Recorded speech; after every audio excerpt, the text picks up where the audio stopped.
방 3개, 화장실 하나, 거래량도 충분히 있는 곳들이에요. 여기는 뭐 9호선 연장 호재도 있고 이미 5호선도 있고 신도시고 너무 좋죠. 서울 내에서도 한번 보겠습니다.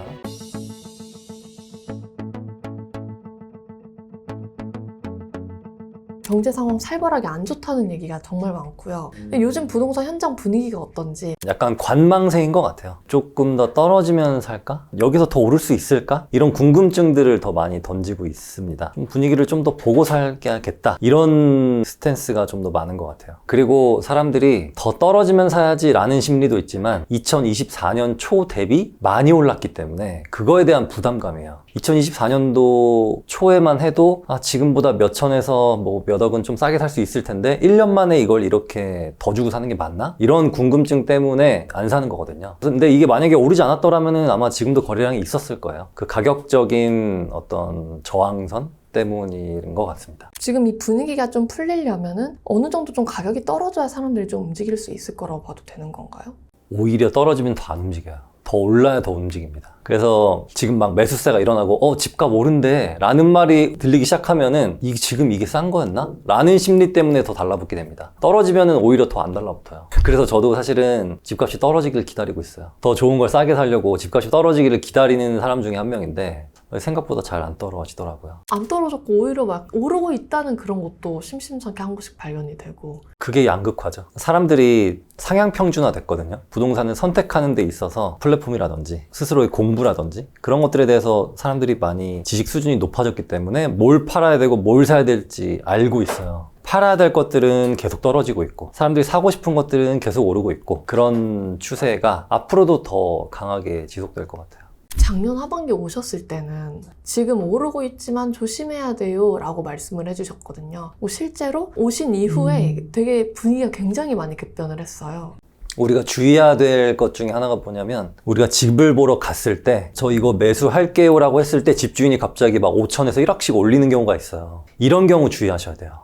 이게 2023년 초에는 괜찮았어요. 집값을 주인이 5천에서 1억 더 올릴게요 라고 했을 때 더 주고 사도 괜찮았어요. 왜냐? 많이 떨어진 다음이었으니까. 근데 작년 2024년 중반에는 이미 2023년 초부터 많이 올라왔기 때문에 그 상태에서 갑자기 1억을 더 받겠습니다 이런 말이 나오고 막 집을 사려는 사람들이 한 번에 막 7, 8명씩 달라붙고 이거는 과열될 시장이거든요. 그래서 이럴 때는 좀 주의를 하셔야죠. 그럼 지금 시장은 어떻게 보시나요? 살짝 꺾이긴 했죠. 이것도 재밌는 게 최상급지는 꺾이지 않았어요. 최상급지는 계속 신고가를 쓰고 있습니다. 그렇지만 그 최상급지 아래에 있는 뭐 마포라든지 성동이라든지 동작, 강동 이런 곳들은 그래도 어느 정도 협상이 좀 가능한 시기예요. 과거에는 절대 안 해주던 것들을 한 2, 3천은 그래도 해주고 있다. 이렇게 보시면 될 것 같아요. 그럼 작년에 지금 집을 산 분들은 좀 약간 허탈한 기분도 드실 수도 있겠어요. 굳이 그렇게 생각은 안 해요. 왜냐면 좀 그냥 괜찮은 거를 사신 분들은 지금 시세가 많이 떨어지지 않았어요. 그리고 좋은 자산은 장기적으로 보면은 우상향을 하기 때문에 지금 시기에는 안 좋은 자산을 가지고 있는 분들이 갈아타기를 해야 될 시기라고 봐요. 왜냐면 만약에 또 상승기가 와버리면은 시세가 또 더 벌어져요.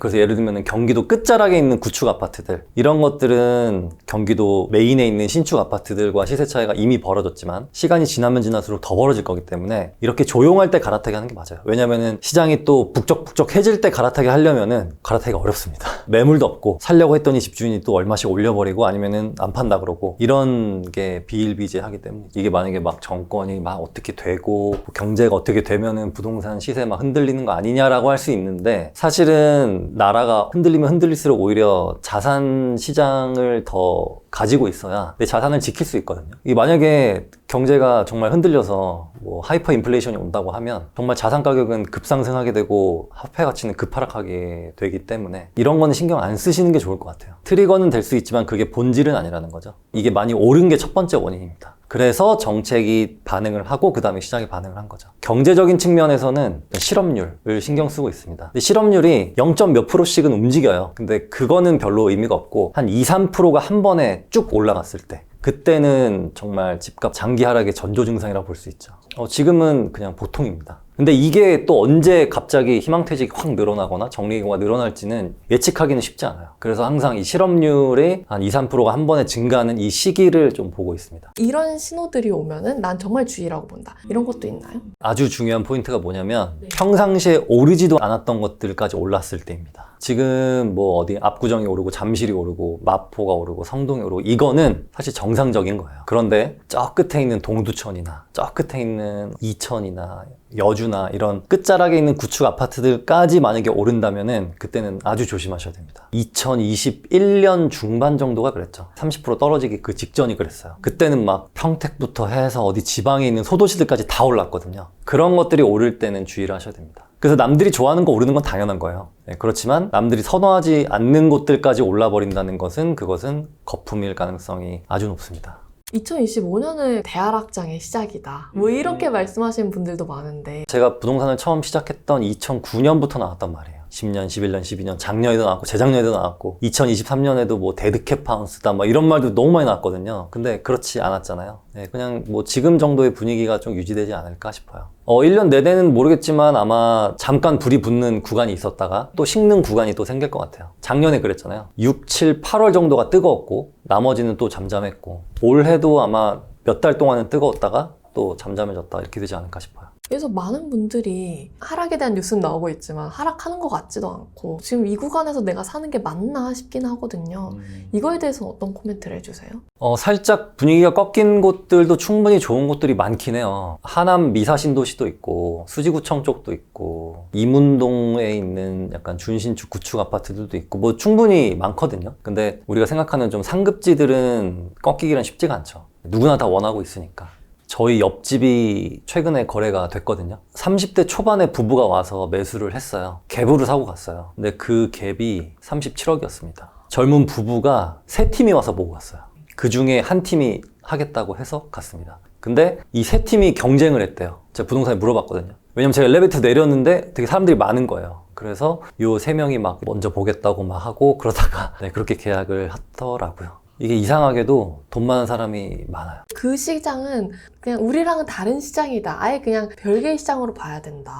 그렇지 않아요. 이거는 다 상대평가이기 때문에 예를 들어서 압구정과 반포가 너무 많이 올라버리면 그게 잠실로 흘러가고요. 그 잠실이 또 많이 올라버리면은 마포랑 목동 이쪽으로 흘러가고 또 여기 너무 올랐다 싶으면 서대문, 동대문으로 흘러가고 이렇게 다 상대평가이기 때문에 최상급지의 흐름도 꼭 같이 보셔야 돼요. 최상급지가 계속 신고가를 쓰고 있다면 그 밑에 급지들도 계속 올라갈 가능성이 높다는 뜻이고 최상급지가 멈춰있고 오히려 조금 꺾였다면 그 밑에 급지들도 꺾일 가능성이 높아요. 지금 뭐 옥수동이나 마포나 거기도 비슷해요. 거기도 뭐 집주인들이 많이 깎아줘야 2, 3천이지 1억씩 깎아주고 그러진 않습니다. 차라리 다 떨어질 때까지 좀 공부도 좀 하면서 기다리는 게 낫지 않을까. 부동산에는 선점이라는 개념이 존재해요. 그래서 좋은 자산을 가지고 있는 분들은 대부분 어르신들입니다. 우리 자녀 세대보다 부모님 세대들이 더 좋은 자산을 많이 가지고 있어요. 그래서 저희 동네도 보면은 어르신들이 한 7, 80%인 것 같아요. 근데 그분들이 왜 좋은 자산을 가지고 있었냐면 소득이 높기 때문이 아니라 그냥 옛날부터 쭉 가지고 와 있었기 때문이에요. 그래서 부동산이라는 선점이 중요하기 때문에 너무 떨어졌다가 기다렸다가 때를 사야지 라고 하면 계속 놓치게 됩니다. 이게 많은 분들이 하는 실수거든요. 예를 들어서 8억짜리가 10억으로 올랐어요. 근데 다음 하락장에 7억까지 가면 좋은데 9억까지밖에 안 떨어졌어. 이러면 또 그냥 먼저 산 게 더 잘한 거죠.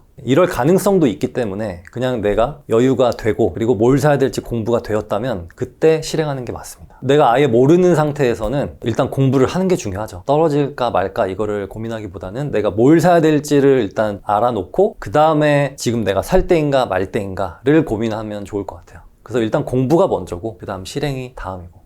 음마 아파트 한번 볼게요. 정확히 10년 전쯤에는 8억 후반대였습니다. 8억 후반대면은 하남 미사신도시 20평대예요. 현재 시세가. 그러니까 이게 선점이라는 겁니다. 지금은 거의 30억 가까이 하죠. 아마 이때 사신 분들도 지금 고점일 것 같은데 이런 생각 분명히 했을 거예요. 그 하남 미사신도시는 2015년에 얼마 정도였어요? 그때 2017년 강동구 신축 아파트가 분양가가 8억 얼마였어요. 근데 지금은 한 17, 8억 정도 됐죠. 근데 그때도 분양가 너무 비싼 거 아니야? 이런 말이 나왔었거든요. 그래서 그때도 강동구가 어떻게 8억이나 해? 라는 말이 있었는데 지금은 어느새 거의 20억 가까이 다다랐거든요. 네, 이런 걸 보면은 선점이라는 게 중요한 거죠.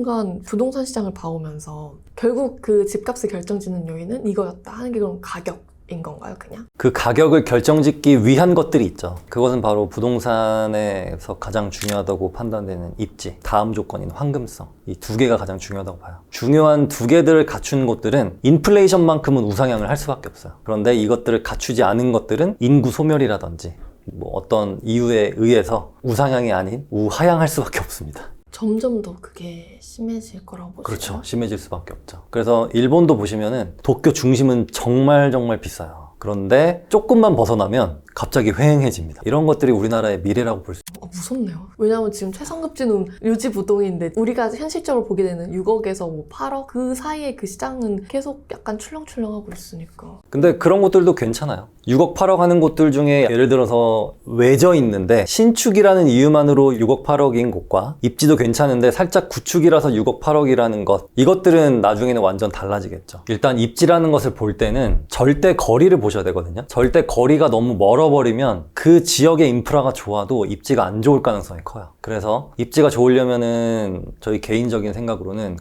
고속터미널역을 중심으로 절대 거리를 보셔야 돼요. 고속터미널 정도가 저는 서울의 중심이라고 보거든요. 상업시설은 강남역이 중심이 될 수도 있어요. 그런데 고속터미널을 중심으로 보는 이유는 일단 강동, 잠실, 판교 쪽을 커버하기 위해서는 이쪽도 봐야 돼요. 물리적인 위치는 물론 용산이 더 중심이긴 하지만 동쪽하고 남쪽에 더 쏠려있는 그런 경향이 있기 때문에 고속터미널을 중심으로 절대 거리를 좀 보시면 좋겠습니다. 딱 찍었을 때 20km 이내? 뭐 이 정도만 봐도 충분히 괜찮습니다. 판교 같은 경우도 보시면 분당도 한 20km 내로 다 들어오거든요. 그 정도로만 보셔도 될 것 같아요. 그것만 봐도 일단 실패하는 선택은 안 한다. 그리고 그 안에서 상품성을 또 비교해 봐야 되죠. 신축이냐, 구축이냐, 준신축이냐, 세대수, 대단지, 소단지 이런 것들, 그리고 또 거래량이 많은지 적은지 이런 것들만 비교해 간다면 뭐 충분히 내가 가진 자본에서 안전한 선택을 할 수 있습니다. 황금성은 그냥 거래량을 보시면 돼요. 같은 1000세대인데 어떤 아파트는 거래가 뜨문뜨문 있고 어떤 아파트는 거래량이 굉장히 촘촘한 곳이 있어요.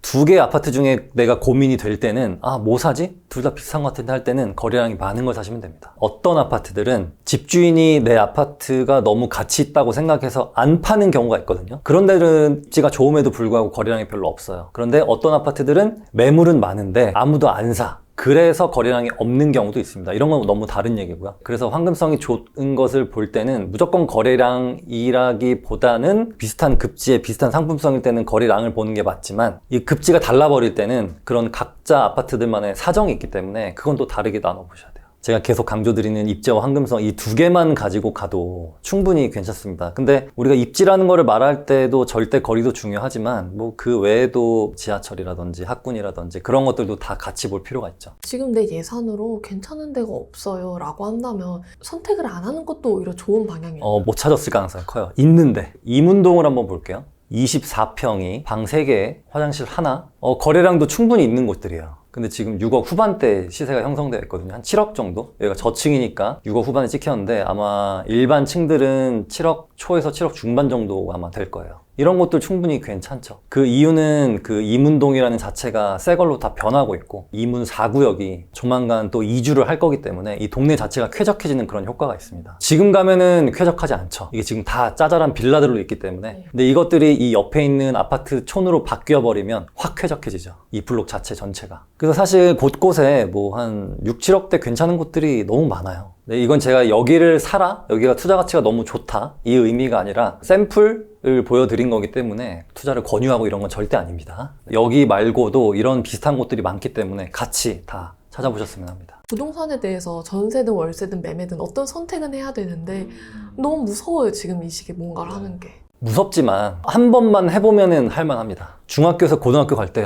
고등학교 가면 어떤 일이 벌어질까? 입시 지옥 아니야? 근데 막상 가면은 또 할만하잖아요. 마찬가지예요. 취업하기 전에 회사란 곳은 어떤 곳일까? 뭐 전쟁터일까? 이런 생각하지만 막상 취업하고 나면 또 합니다. 이 계약이라는 것도 한 번만 계약하고 나면은 그 다음부터 시야가 확 넓어져요. 그래서 한 번이라도 계약을 해본 사람과 안 해본 사람의 어떤 인사이트는 차이가 정말 많이 날 수밖에 없어요. 뭐 실제 매물을 고른다는 거라든지 아니면 수리를 한다는 건지 이런 여러 가지 측면에서 차이가 날 수밖에 없기 때문에 일단 한 번의 체험이 되게 중요하죠. 용기가 없으면은 자꾸 나에게 미루려고 하는 그런 핑곗거리들이 생기는데 그것들을 다 지우고 그냥 본질만 딱 보셨으면 좋겠어요. 이 정도 떨어진 곳들은 좀 봐도 좋다. 혹은 이런 곳들은 지금부터 좀 내가 리스트업하면 좋다 하는 그런 지역도 있을까요? 지역은 뭐 자기가 보고 있는 금액대마다 다른데 많은 분들이 착각하고 있는 게 뭐냐면 많이 떨어졌으니까 여기는 투자 가치가 있다라고 생각하는데 아닙니다. 그냥 원래 좋은 곳이 더 좋아질 가능성이 크거든요. 예를 들면 어디 철원에 어떤 아파트가 50%가 떨어졌어요. 그러면은 그 아파트가 50%나 떨어졌으니까 투자가 더 저평가 구간인지 더 많이 올라갈 가능성이 큰 건지 이렇게 생각해보면 아니라고 하거든요. 네, 그렇기 때문에 막 엑셀을 쫙 펼쳐놓고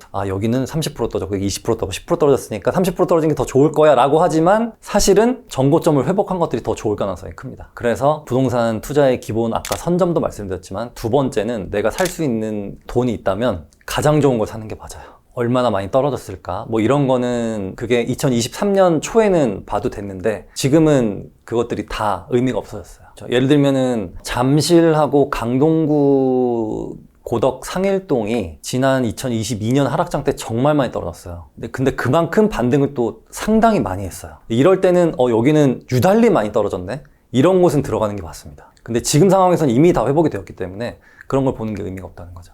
그래서 예를 들면은 내가 100억이 있다고 해볼게요. 지방에 있는 막 50% 떨어진 걸 살 건지 아니면은 이미 정고점을 훅 넘어버린 압구정을 살 건지 그거를 생각해 보시면 됩니다. 무주택자분들 그리고 1주택자분들 각각 어떤 방향성이 있을까요? 무주택자분들은 내 집 마련을 할 때 내가 실거주를 할 건지 월세 살면서 갭으로 사둘 건지 이걸 먼저 정할 필요가 있죠. 근데 갭으로 사두는 게 훨씬 좋아요. 실거주는 부자들만 하는 겁니다. 부자가 아닌데 실거주를 한다는 것은 투자는 좀 접어뒀다는 뜻이에요. 물론 뭐 초고가 시장에서 최상급지에서 실거주하는 건 괜찮아요. 그거는 인플레이션보다 더 빨리 오르고 시장의 흐름보다 더 빨리 치고 올라가기 때문에 그거는 실거주를 해도 괜찮지만 그냥 우리가 생각하는 중급지 정도에서 그런 곳들은 일단 전세 끼고 사두는 게 훨씬 더 유리합니다. 하남 미사를 볼게요. 7억 중반이죠. 여기는 뭐 9호선 연장 호재도 있고 이미 5호선도 있고 신도시고 너무 좋죠. 이런 곳들도 6, 7억대로 충분히 접근할 수 있고 서울 내에서도 괜찮은 곳들이 은근히 있어요. 창신 쌍용을 한번 보겠습니다. 여기 6호선이고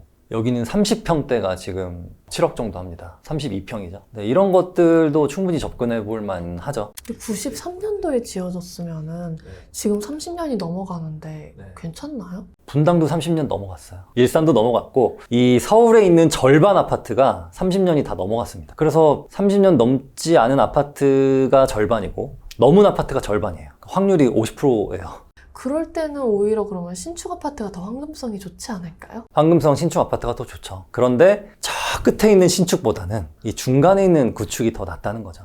예를 들면은 지금 의정부에 있는 신축 30평대랑 그리고 여기 창신역 근처에 있는 구축 30평대 나중에 10년 뒤를 보면은 여기가 더 많이 올라 있을 겁니다. 그러면 1주택자분들은요? 1주택자분들은 내가 가지고 있는 게 어떤지 한번 봐야 돼요. 이게 과연 자산 가치가 있을까 없을까를 봤을 때 세대수도 너무 부족하고 연식도 애매하고 딱히 뭐 주변에 어떤 변화하는 호재도 없고 라고 했을 때는 갈아타기 하는 게 맞죠. 갈아타기도 이렇게 시장 조용할 때 하는 게 더 좋아요. 그래서 일단 내 거를 먼저 팔고 한 달 내에 계약을 해야 됩니다. 무주택자 기간이 길어지면 안 돼요. 어떤 분들은 팔고 나서 한참 기다렸다 하시는데 그러면은 내가 팔았던 것조차 못 들어가는 경우가 생겨요. 그래서 한 달 내에 요 갈아타기를 하시면 되겠어요. 저희 부모님이 30년 전에 일산 그때 신축 아파트를 1억 8천인가 1억 9천에 사셨는데 그때 당시 반포 주공 아파트가 1억 8천 9천이었어요. 근데 지금 일산의 아파트는 5억 5천이고 반포 주공은 45억입니다. 그래서 입지라는 게 그만큼 중요한 거죠. 지금 집이 안 팔린다고 생각하시는 분들도 많거든요. 그래서 황금성이 중요한 거예요. 근데 만약에 그 아파트가 시세를 조금만 낮출 수 있을 때 팔리는 경우 이런 경우는 괜찮아요. 근데 시세를 낮춰도 아예 안 팔린다. 이런 경우에는 이걸 그냥 전세로 돌리고 다른 거를 투자해두는 게 더 나을 수도 있어요. 그리고 전세도 돌려놓은 상태에서 매도를 하는 게 더 나을 수 있습니다. 갈아타기 할 때 많은 분들이 실수하시는 게 업그레이드를 해요. 업그레이드를 해야 되는데 옆으로 갑니다. 근데 이거 매우 조심하셔야 돼요. 업그레이드를 제대로 하려면 현재 내가 가진 아파트 시세에 한 1.6배는 돼야 돼요. 10억짜리면 한 16억짜리로는 갈아타기 하셔야 돼요. 10억인데 12, 3억짜리로 가면 안 돼요. 최소 15, 6억 정도는 가야 됩니다. 그래서 내 집에서 살면서 갈아타기를 하려면은 좀 무리가 되죠. 그런데 이 10억짜리와 16억짜리의 각자 전세가, 매매가 갭이 있잖아요. 그 갭은 한 2억 정도밖에 차이가 안 나요. 그러니까 2억만 더 있으면 갈아타기 충분히 할 수 있어요. 만약에 내가 투자금이 3억이 있는데 매매가가 6억이고 전세가가 3억인 곳이 있잖아요. 매매가가 8억인 곳과 전세가가 5억인 곳이 있어요. 그러면 매매가 8억짜리를 선택해야 됩니다. 왜냐면 부동산은 좋은 게 더 많이 올라갈 가능성이 커요. 그리고 같은 10%가 올라도 얘는 5천이 오르고 얘는 8천이 오릅니다. 그렇기 때문에 이것도 마찬가지인데 내가 살 수 있는 것 중에 가장 좋은 걸 사는 거죠. 만약에 실거주 관점으로 움직이시는 분들도 분명히 계시거든요. 그런 분들한테는 어떤 조언 해주세요? 그런 분들도 마찬가지예요. 갈아타기 할 때 어설프게 갈아타기 하면 안 돼요. 예를 들면 같은 단지에서 5구에서 8사로 갈아타기 하는 건 별로 의미가 없습니다. 상급지 8사나 상급지 5구로 가는 게 더 맞아요. 실수를 여기서 또 많이 하시죠. 또 실수하시는 그런 부분들이 있나요? 어떤 분들은 1주택이 있으신 분들은 한 채 더 살까요? 또는 갈아타기 할까요? 요것도 많이 하시거든요. 근데 저의 기준은 옥수 리버젠, 마포 레미안 푸르지오 한 이 정도 되는 곳을 가지고 계시다면 한 채를 추가해도 돼요. 그런데 이것보다 저렴한 아파트를 가지고 계시다면은 이 정도까지는 가야 됩니다. 이런 마포 레미안 푸르지오라든지 옥수 리버젠까지는 일단 한 채로 가야 돼요. 그리고 나서 더 상급지로 갈 건지 아니면은 추가로 한 채 할 건지 고민하시면 되겠습니다. 마포 레미안 푸르지오 정도는 돼야 시장보다 좀 더 빨리 움직여요. 근데 이것보다 못한 것들을 여러 개 가지고 있다 보면은 시장의 흐름을 잘 못 따라갑니다. 괜히 세금 문제만 생겨요. 그래서 마레프와 옥수 리버젠 두 아파트를 꼭 보시면서 여기까지는 한 채로 일단 갈아타기를 해나가시면 좋겠어요. 예를 들어서 옥수 리버젠을 딱 내가 매수하잖아요? 그러면은 한 채 추가하고 싶은 생각이 안 생겨요. 왜냐? 계속 잠실이 눈에 들어오거든. 또는 도곡동, 대치동이 눈에 들어오거든. 그렇기 때문에 일단 거기까지는 한 채로 가셨으면 합니다. 이렇게 다 알려주신 이유가 있어요. 오늘도 저 이거 너무 다 알려주셔서 약간 깜짝 놀라긴 했거든요. 아, 얼마 안 알려드렸는데? 저도 부동산 초보 시절이 있었고 그때가 기억이 나서 그런 것 같아요. 아, 그때 누군가 조금 더 알려줬으면 정말 좋았을 텐데. 저도 부동산 투자 실패한 것들이 몇 건 있거든요. 저는 다행히 그게 큰 금액이 아니라서 다시 일어날 수 있었지만 어떤 분들은 정말 크게 무너지는 분들도 있어요. 그런 것들이 안타까워서 그렇긴 합니다. 처음 시작하실 때가 2009년인데 굉장히 안 좋았던 시기 아니에요? 그때 하락장이었죠. 부동산이란 게 이렇게 많이 빠질 수도 있구나 라는 것을 알았어요. 부동산 집값이 이렇게 내려가네? 내려갈 수도 있겠구나 라는 것을 알았기 때문에 저는 항상 무리한 투자는 하지 않습니다. 그래서 대출도 딱 제 소득 몇 %까지만 딱 제한하고 저는 세후 소득의 30%까지만 딱 받아요. 월에 300만 원을 내가 번다. 그러면은 원리금 상환을 최대 90만 원 정도? 이 정도로 딱 제한해요. 이거를 넘어버리면은 사실 금리라든지 어떤 경제 상황에 따라서 심각하게 타격을 받을 수 있어요. 그래서 장기적인 투자를 하려면 대출은 조금 보수적으로 하는 게 맞지 않나 싶습니다. 2009년이면은 사실 하락장의 초입이고 거의 5, 6년을 그러면은 하락장의 계곡을 건너가신 건데 내 지금의 자산을 만들어준 것은 그 당시에 5, 6년이었나요? 아니면 이후에 어떤 상승장이었나요? 전부 다였어요. 네, 왜냐면은 저는 토지 투자를 했는데 토지 투자는 사실 아파트랑은 별로 상관이 없어요. 토지 투자는 지목 변경을 하고 그러면서 뭔가를 짓고 엑싯을 하고 이런 과정 어떤 개발의 영역이고 아파트는 어떻게 보면은 좀 사두고 기다리는 영역이기 때문에 이것들을 같이 했어요. 사실 아파트 투자에서도 실패한 적이 있어요. 지방 아파트 샀다가 한번 고생한 적이 있는데 그 다음부터는 제가 좀 더 폭을 좀 더 좁혔던 것 같아요. 토지도 마찬가지로 너무 먼 곳에 한번 투자했다가 지금도 안 팔리는 게 있거든요. 그래서 어떤 바운더리를 딱 정해서 그 안에서만 하다 보니까 상승장이 오면은 훅 올라가고 하락장 때는 덜 빠지고 네, 이런 투자를 할 수 있었던 거죠. 그리고 하락장 때는 더 사고 굳이 하락장이 아니어도 상관없어요. 아까 음마아파트도 보여드렸지만 그때만 해도 이게 뭐 30억이 될 거라고는 아무도 상상 못 했거든요. 이게 하락장이건 상승장이건 이게 지금 뭐 적정한 가격 같다라는 생각이 들 때는 그냥 저는 실행하셨으면 좋겠어요. 근데 그 적정한 가격이 얼마인지 잘 모르잖아요. 그거는 비교를 하시면 돼요.